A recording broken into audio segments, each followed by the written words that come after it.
में बंद पड़े हैं, पर पता नहीं क्यों ना कभी किसी के लिए मेरे अंदर के जज्बात जागे और ना ही उनकी सजा पर मेरा हृदय पसीजा। पर तुम्हारी बात कुछ और है, तुम उन सबसे अलग हो।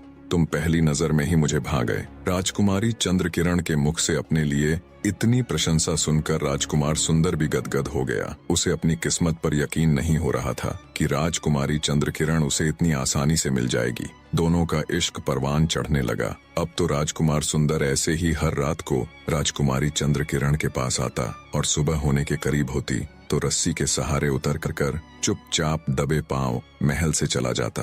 कुछ दिन तो सब ठीक ठाक चलता रहा। दोनों रात में मिलते और प्रेम लाप करते। इस तरह दोनों काम करते करते बहुत दिन बीत गए। पर फिर एक दिन रात के अंतिम पहर में जब राजकुमार सुंदर वापस जाने लगा तो कोतवाल ने उसे देख लिया और कहा, कौन है तू जो आधी रात को राजकुमारी के महल से आ रहा है? क्या चुराया है तूने? राजकुमार सुंदर ने माफी मांगते हुए कहा, नहीं कोतवाल साहब, मैं कोई चोर नहीं हूँ। पर कोतवाल पर उसकी बातों का कोई असर नहीं हुआ और तुरंत सिपाहियों को बुला उसे पकड़वा दिया और कहा, ले जाओ इस बदमाश को, इसने सारी प्रजा को परेशान कर रखा है। सुबह हुई तो राजकुमार सुंदर को राजा के सामने राज दरबार में पेश किया गया। कोतवाल ने राजा से कहा, महाराज, यह बहुत बड़ा चोर है। रात यह महल में चोरी करने गया था। जब यह उतर कर जा रहा था तो मैंने इसे पकड़ लिया। राजा ने कोतवाल को शाबाशी देते हुए उसकी तारीफ की। फिर सिपाहियों को आदेश दिया, ले जाओ इस बदमाश को और बंद कर दो सबसे अंधेरे वाले कमरे में, और सुबह शाम इसको खाने की बजाय 50-50 कोड़े मारे जाएं। राजा का आदेश सुन तुरंत सिपाही राजकुमार सुंदर को पकड़ ले गए।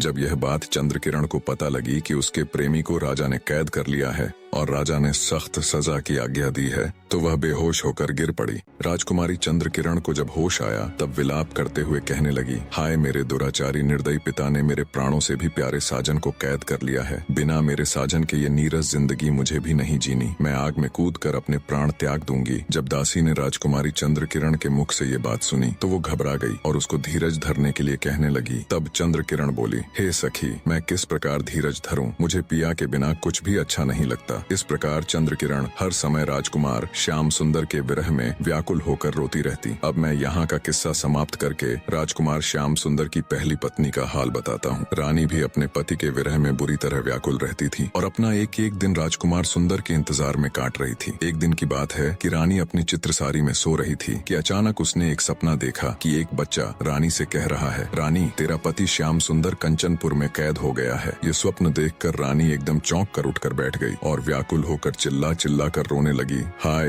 ये क्या हो गया? रोने की आवाज सुनकर दासियां दौड़ी हुई आईं और कहने लगी, क्या हुआ महारानी? ऐसे दहाड़े मार मार कर क्यों रो रही है? आपको क्या पीड़ा है? रानी घबरा कर बोली,